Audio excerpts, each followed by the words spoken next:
Welcome to the premiere of Rough Report. Today, EasyJet. And some priority pass lounges too. We are totally delayed. And with this rather unusual start from Paris on general strike, hello to our flight on EasyJet from Paris to the Canary Islands and on a new format called Rough Report about regional flights in economy and low cost. More real sounds, less music, no filters, and all information in shorter watching time, all in between my extensive reports on destinations and flights worldwide, mostly in business and even first class. Welcome on board.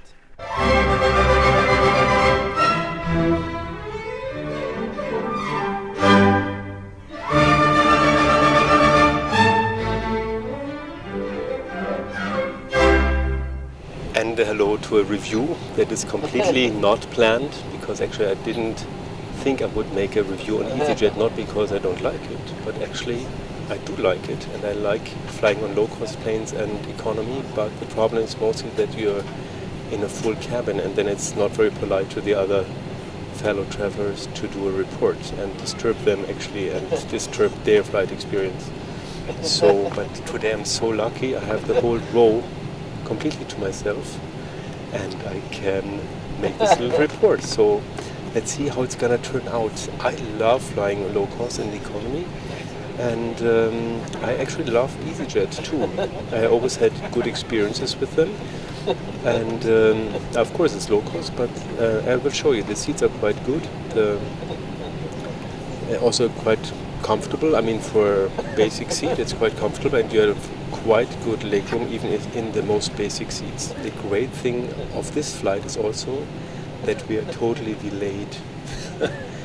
It's good only because it's so silent now and I can just talk and you don't hear the engines, but you hear me, and that's nice too. And the reason is that Paris and all France is on strike. Flight time to Lanzarote today is 3 hours and 45 minutes. Anyway, looking forward, it's 20 degrees over there. And have you been actually already in the Canaries or in Lanzarote? And what airline did you choose? Did you like it? What did you like about it? And what did you not like about it at all? Let me know in the comments.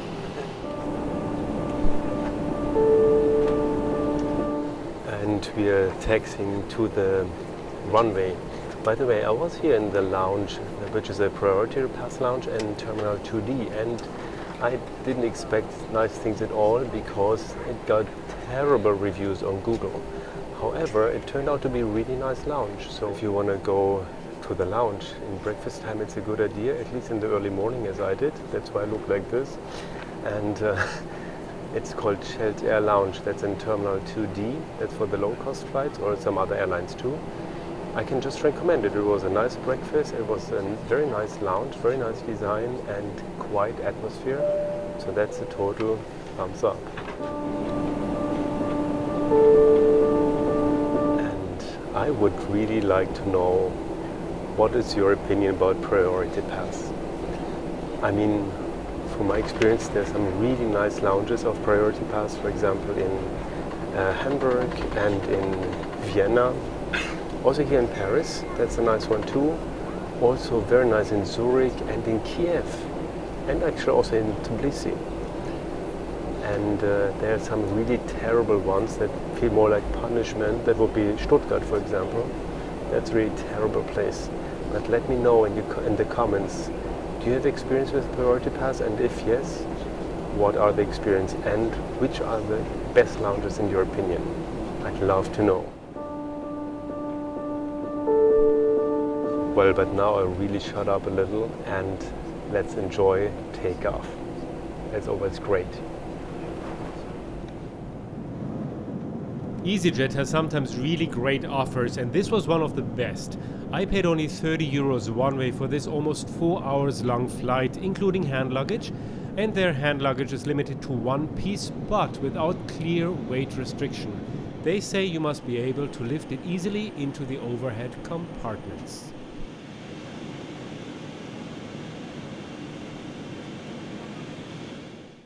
The seats are functional and they are comfortable enough for short regional flights. They have a coat hook, a little tray and a net to hold magazines or a bottle, But of course you can get bored here if you have no window seat, as there's no Wi-Fi on offer. So let's check out what they have to keep you entertained. Apart from the safety card, there's this in-flight bistro menu, an onboard boutique magazine, and actually pretty nice and informative, entertaining in-flight magazine with good articles. And then there's this, of course. By the way, Germany's low-cost airline Eurowings have reduced those bags to only one per row to cut costs. Well, and here's the onboard menu in detail with a big selection of food and drinks on purchase.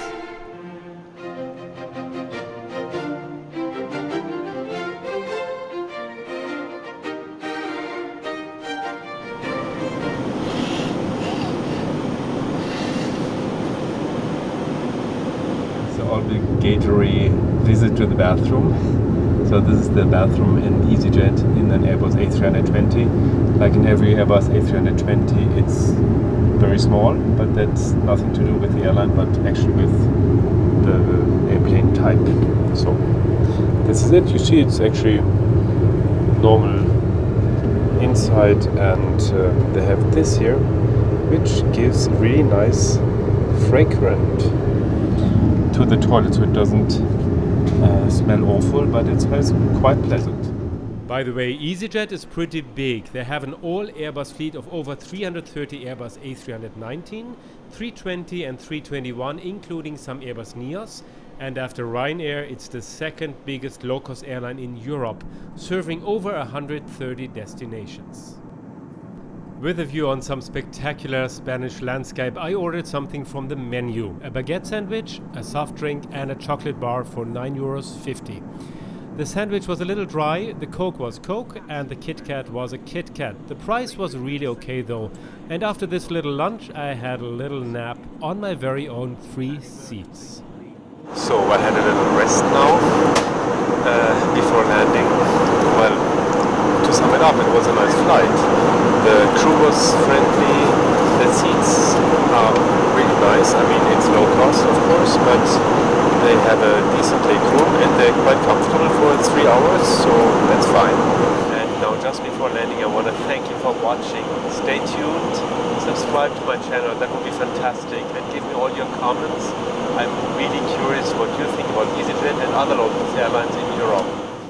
And while you're seeing this, I'm already working hard on the next large film about Emirates and their spectacular business lounges in Dubai. Stay tuned for that, it's gonna be grand.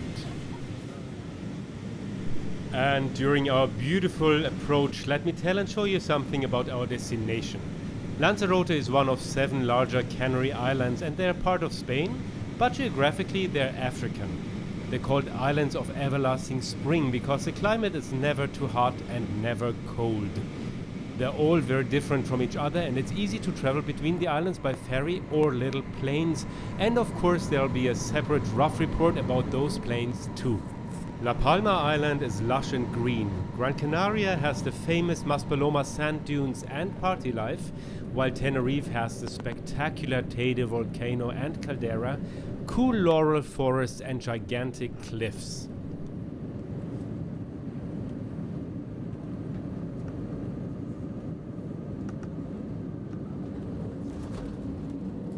Now we've touched down in Lanzarote and this is an impressive island too, as 75% are covered by lava. You see craters everywhere, especially in the moon landscape of Timanfaya, with over 30 volcanoes that all erupted in the 18th century. Come here sometime and explore the Canaries. It's always the right season here. Well, this was the premiere now of Rough Reports, today with EasyJet. Please give me a thumbs up if you like this additional new and short format, and give me all your comments on this and also on Priority Pass and your own experiences with low-cost airlines. And most important, subscribe to my channel for many more upcoming films on airline travel in economy, business and even first class, and about destinations worldwide. So, here I am in Lanzarote. I cannot believe I have a holiday now and some vacation. It's so wonderful and it's really nice weather and I'm really happy about it. So, I hope you enjoyed this little flight with EasyJet. It's quite a nice airline, I think, and really good value. And stay tuned, subscribe to my channel, and see you soon here again at Travel, Sing, Fly.